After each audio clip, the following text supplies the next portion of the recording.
ಯಾವ ಪುರುಷಾರ್ಥಕ್ಕೆ ಬಿಎಸ್ವೈ ಅಭಿಮಾನೋತ್ಸವ? ಇದು ಹೈಕಮಾಂಡ್ ಮುಂದೆ ಬ್ಲಾಕ್ ಮೇಲ್ ತಂತ್ರವಾ? ಅಪ್ಪ ಮಗನ ವಿರುದ್ಧ ಯತ್ನಾಳ್ ಹಿಗ್ಗಾಮುಗ್ಗಾ ವಾಗ್ದಾಳಿ.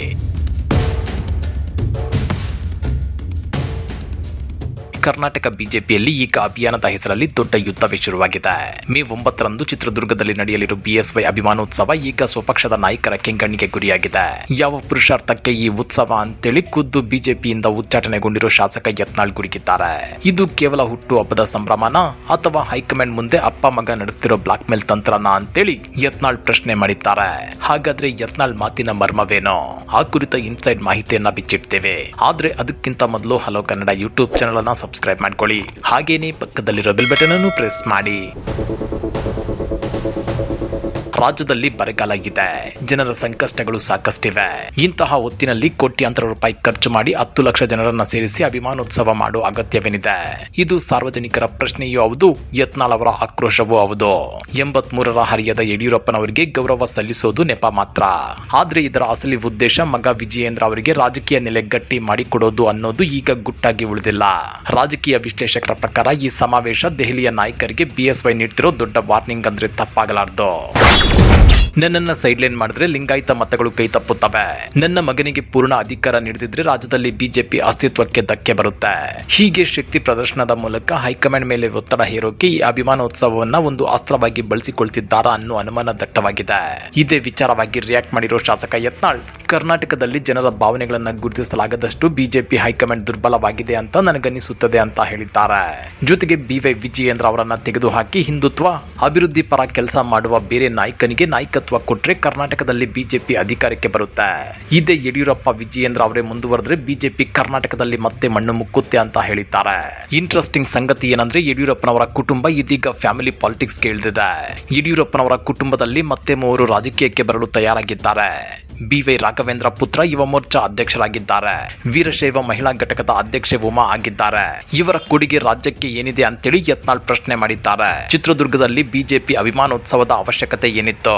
ಪಕ್ಷದ ಹಿರಿಯ ನಾಯಕರಾದ ಎಎಚ್ ವಿಶ್ವನಾಥ್ ಅಂತವರೇ ಹೇಳಿದ್ದಾರೆ. ಅವರು ಒಂದು ಸಮುದಾಯದ ಪ್ರಮುಖ ನಾಯಕರು, ಇಂಥವರನ್ನೆಲ್ಲ ಕೇಂದ್ರ ನಾಯಕರು ತೆಗೆದುಕೊಳ್ಳಬೇಕು. ಮೋದಿ ಅವರು ವಂಶ ರಾಜಕಾರಣ ಬೇಡ, ಕುಟುಂಬ ರಾಜಕಾರಣ ನಮ್ಮಲ್ಲಿಲ್ಲ, ಭ್ರಷ್ಟಾಚಾರ ಇಲ್ಲ ಎನ್ನುತ್ತಾರೆ. ಹಾಗಾದ್ರೆ ಕರ್ನಾಟಕ ಬಿಜೆಪಿಯೊಳಗೆ ನಡೆಯುತ್ತಿರುವುದೇನು ಅಂತೇಳಿ ಯತ್ನಾಳ್ ಖಾರವಾಗಿ ಪ್ರಶ್ನೆ ಮಾಡಿದ್ದಾರೆ. ಅಷ್ಟೇ ಅಲ್ಲ, ಕರ್ನಾಟಕದಲ್ಲಿ ಭ್ರಷ್ಟ ಕುಟುಂಬವನ್ನ ಮುಕ್ತ ಮಾಡಿದ್ರೆ ಬಿಜೆಪಿ 350 ಸೀಟು ಬರುತ್ತದೆ. ಯಡಿಯೂರಪ್ಪ ಆಪರೇಷನ್ ಕಮಲ ಮಾಡಿದ್ರು. 30ರಿಂದ 50 ಕೋಟಿ ರೂಪಾಯಿ ಕೊಟ್ರು. ಉಪಚುನಾವಣೆ ಆಯ್ತು.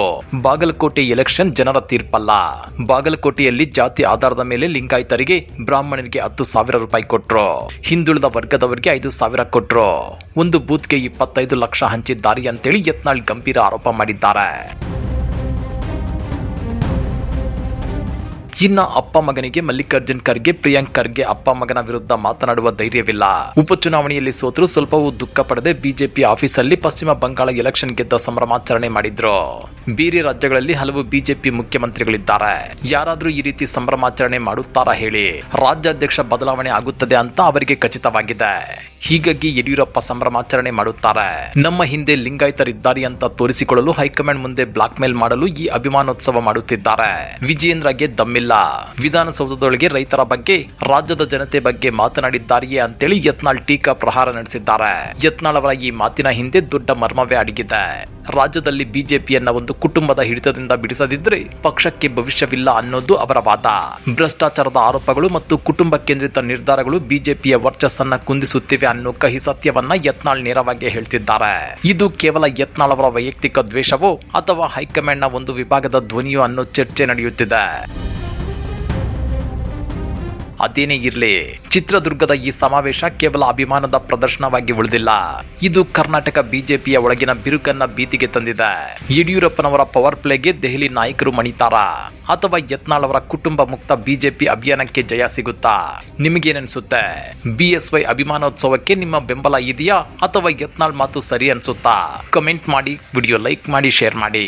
ಇಂಥ ಮತ್ತಷ್ಟು ರೋಚಕ ರಾಜಕೀಯ ಸುದ್ದಿಗಳನ್ನ ಮಿಸ್ ಮಾಡದೆ ನೋಡಬೇಕು ಅಂದ್ರೆ ಹಲೋ ಕನ್ನಡ ಯೂಟ್ಯೂಬ್ ಚಾನೆಲ್ ಅನ್ನ ಸಬ್ಸ್ಕ್ರೈಬ್ ಮಾಡ್ಕೊಳ್ಳಿ.